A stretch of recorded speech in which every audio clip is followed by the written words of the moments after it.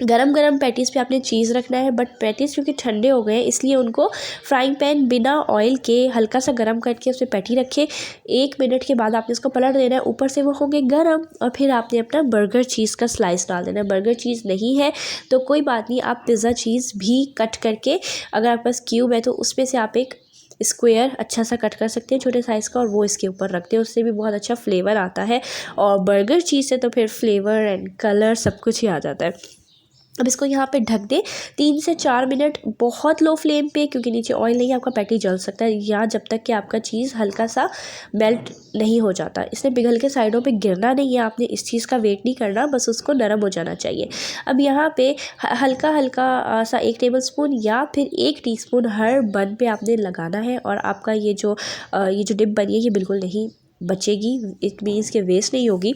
इसको अच्छी तरह से बन पे लगाएं। अब यहाँ पे मैं आपको एक चीज़ रिकमेंड करूँगी, मैंने खीरे काटे हुए हैं, बट खीरे अगर आप ना लगाएं तो अच्छा है। पता नहीं क्यों जब थोड़ा रख के बर्गर यूज़ कर रहे हो तो उनमें खीरे मत लगाया करें, वो सॉगी कर देते हैं पूरे बर्गर को ही। तो अगर इमीडिएट सर्व करने हैं फिर आप लगा सकते हैं। अब यहाँ पे सलाद पत्ता रखा, उसके ऊपर खीरा, किसी पे मैं रखूँगी किसी पे नहीं। बर्गर बन, चीज़ रखे, कवर करें और इन्जॉय, वो तो मैं करूँगी क्योंकि मैंने बनाए हैं। और अगर आप भी इन्जॉय करना चाहते हैं तो अभी जाएँ, इस रेसिपी को ट्राई करें, बहुत इजी है और बहुत मज़े की है। और अगर आप किसी भी किस्म की और रेसिपी देखना चाहते हैं तो नीचे कमेंट ज़रूर करें, वीडियो को लाइक करना ना भूला करें, चैनल को प्लीज़ सब्सक्राइब करिएगा। नेक्स्ट वीडियो में मिलेंगे। अल्लाह हाफ़िज़।